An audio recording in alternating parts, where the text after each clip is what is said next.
Mbappé donc qui sera officialisé donc dans les jours à venir par le Real de Madrid boo xamante ne moom taxaw na nem donc pour finaliser donc l'avenir donc de Kylian Mbappé du côté de la Maison Blanche. Assane ñun dinañu continuer dem attaquer le championnat donc le plus aimé ou bien bon le plus suivi, l'Angleterre boo xamante ne foofu ba léegi ce qu'on appelle le suspense. On garde le suspense jusqu'à la dernière journée demain tey mënuñu wax kan mooy gagner le championnat et Manchester City et Arsenal ba léegi ils sont tous en course donc pour le titre du championnat anglais moo tax ñu ne le suspense est là dans ce championnat amaana loolu mooy tax supporters yi gën a donc acteurs du football yi gën a bëgg championnat boobu parce que le championnat boo xamante même le dernier peut battre le premier donc Assane Manchester City peut perdre même hier suba ci son dernier match parce que day recevoir West Ham alors que moom Arsenal Arsenal tamit moom day recevoir donc ci match boobu moo tax ma ne la à tout moment képp ko daanu ci la dernière journée l'autre peut gagner le championnat. si loolu la ñuy wooyee suspense donc ci le championnat anglais la première ligue anglaise donc Assane. ban impression ngay am ci championnat boobu parce que boo waxee championnat boobu ñu bëri ils ont tellement de mots à dire dans ce championnat tellement que c'est le championnat le plus suivi. Donc lan ngay wax concrètement ci la position de Manchester City et aussi Arsenal. waaw donc championnat bii de wax dëgg fa yàlla mooy loolu noonu waaw mais comme tu l'as si bien dit suspense bi moo si ëpp quoi. tey jii nii soo xoolee yeneen championnat yëpp leer na bu yàgg yeneen championnat yëpp leer na bu yàgg mais tey jii nii championnat Angleterre ngay dem jusqu'à la dernière journée jusqu'au dernier match tey doo xam kan mooy gagné. te le match bascule par des minutes des secondes. day basculer parce que foofu noonu équipe yi dañuy joxe parce que da lay leer na tey jii nii soit je gagne j'ai la chance de remporter le titre ou bien je perds c'est-à-dire balaa ngay génn yow sa vestiaire yow xam nga ne yow tu es dans l'obligation de gagner obligation de résultat gagner par force sinon après mooy loolu noonu da ngay xaar tey soo xoolee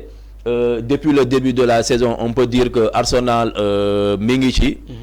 mais il faut rappeler que même la saison dernière c'était comme ça Arsenal ñu ngi doon naan Arsenal ren da koy jël daaw je peux dire daaw mais soo xoolee kañ la ko ñàkk si les derniers matchs la ko ñàkk exactement si les derniers matchs la ko ñàkk mais bon ren gii nii tamit ñaanu ma ko yàlla je ne suis pas supporter de l'équipe d'Arsenal mais je vois à 10% mu jël championnat. Mais Assane il faut changer aussi yàlla il faut. non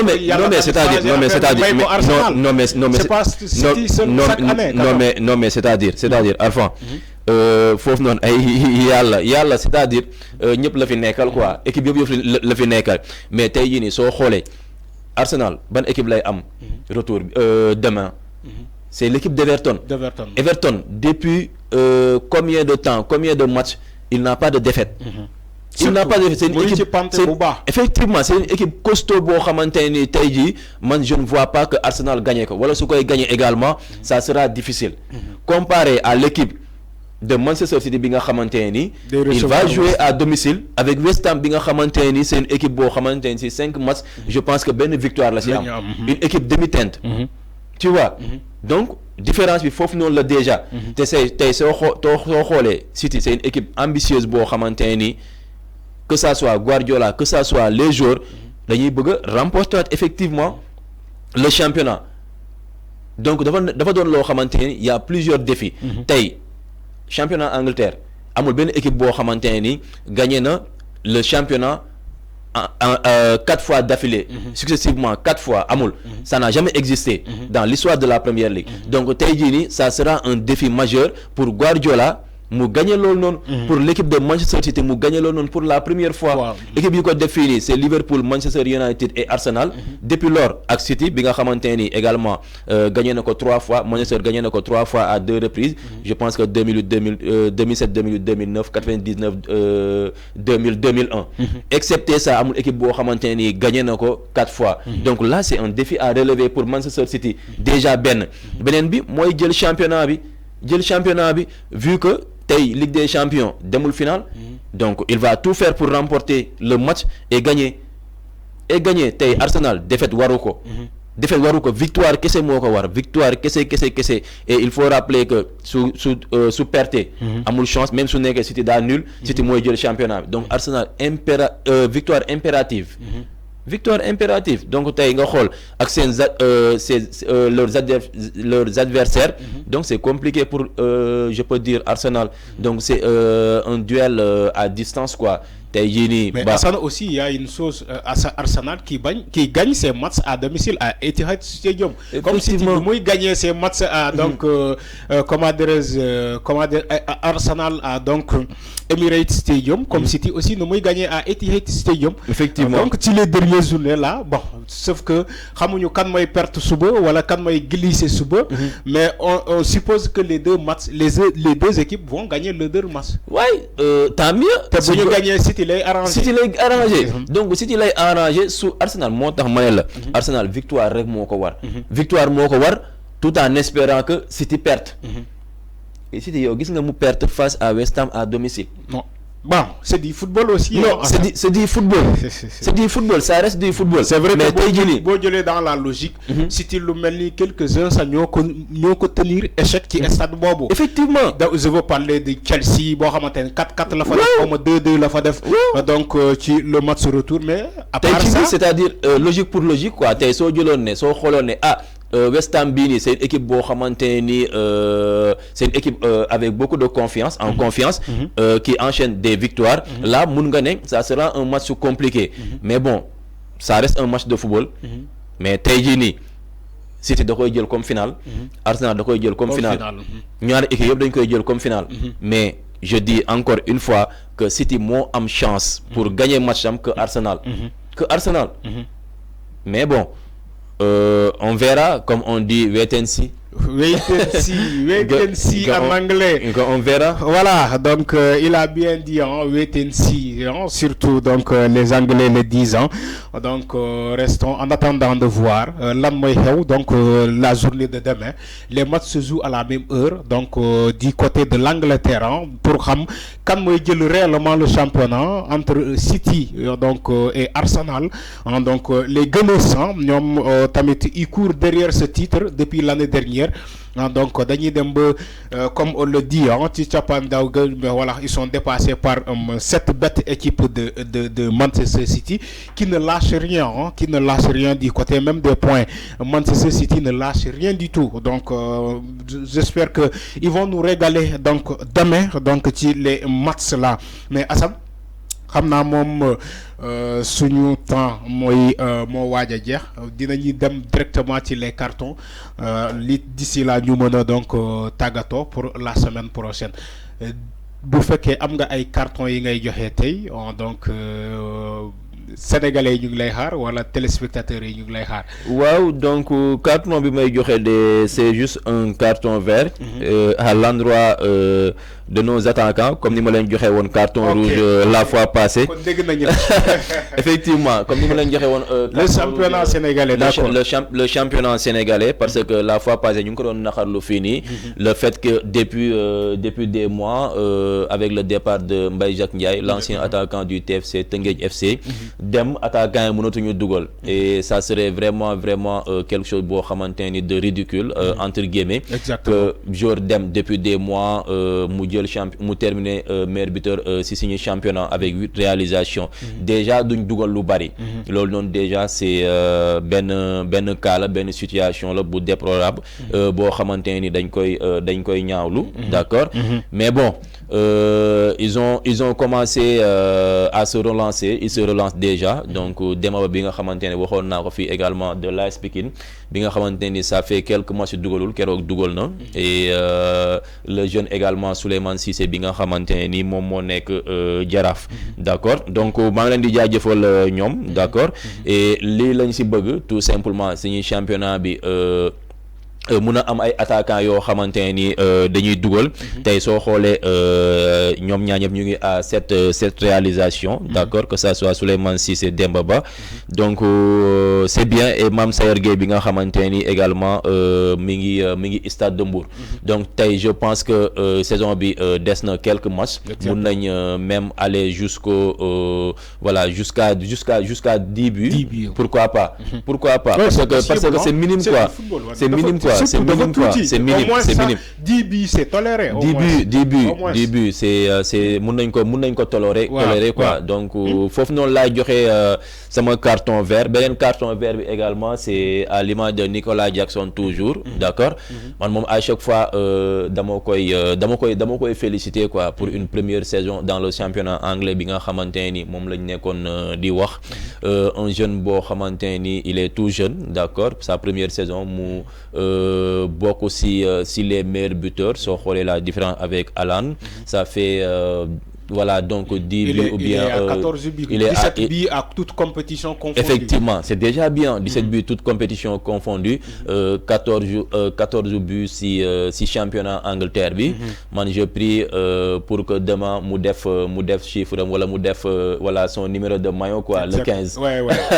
donc mu atteindre la barre des 15 comme ni ñu ko waxee woon fii la fois passée c'est tout à fait possible donc ñu ngi ko koy ñaanal quoi parce que depuis le début de la saison également il a pu avoir un entraîneur boo xamante ni compté na si moom avec toutes les critiques donc il a fait face à ces critiques là justement donc ñu ngi koy féliciter encore une fois. Alors donc yéen ko déggandoo ñu ñoo ko déggandoo avec les cartons de Assane dama koy jàppale en toog ci les attaquants sénégalais aussi ci le carton vert bu mu jox les attaquants sénégalais chapeau à eux mais mën nañu gën a yokk foofu au moins ñu dem ba ay je ne sais pas 10 buts 15 buts on sait pas comme il reste quelques matchs ci le championnat donc chapeau à eux beneen chapeau bi tamit le carton vert dama koy toujours suivre ci le cas de Nicolas Jackson qui est un compatriote. Il a marqué 17 buts toutes compétitions confondues et 14 buts en championnat dont amul penalty bu mu dugal mais il a réussi quand même à marquer 14 buts en championnat chapeau à lui Nicolas Jackson boo xamante ne le coach lui a donné confiance jox na ko confiance ça commence à payer surtout c'est pas évident Assane dans la première fois dans le championnat anglais nga dem ba commencer même ñu bëri ñu ko doon critiquer ba jàpp ne Chelsea war na jënd un attaquant ils reviennent à la raison pour dire que peut-être gisuñu que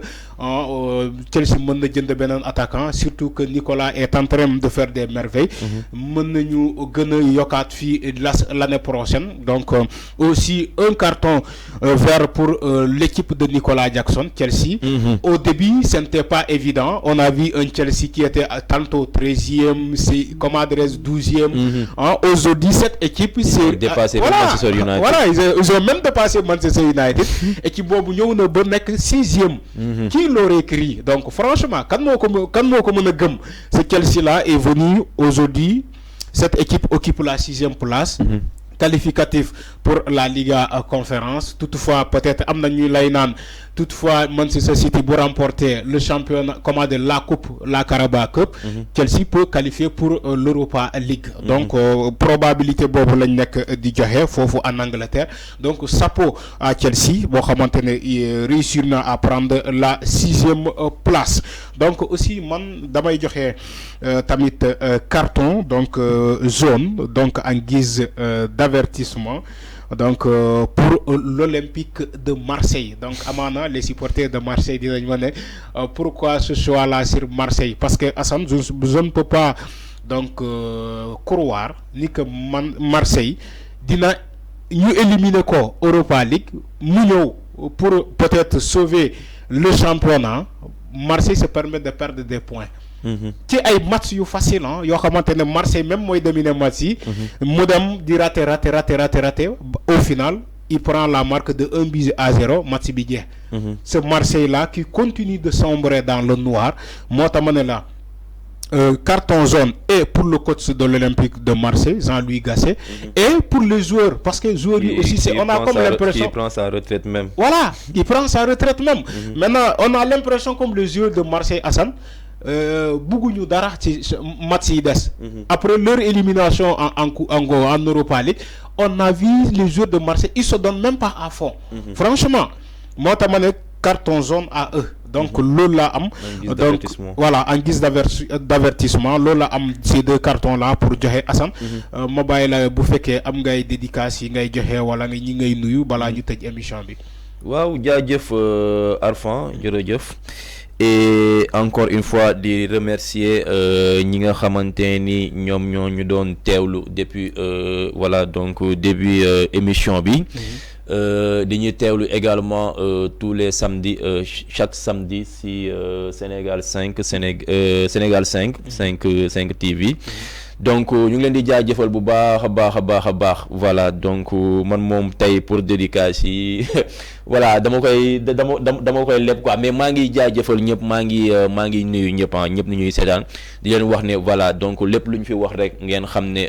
voilà donc lu baax mbiru yàlla la lépp lu ñu fi wax également mu doon ay loo xamante ni jagul également matadi doomu aadama la voilà dañ fi nekk pour tout simplement satisfaire leen tout simplement et voilà donc encore une fois merci. Alors encore une fois merci moom Assane ñu ngi koy jaajëfal di ko remercier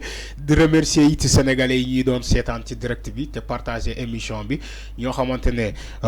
ñun lañ fi nekkal donc voilà ñoo nekkoon ci émission bi depuis début bi jusqu'à la fin.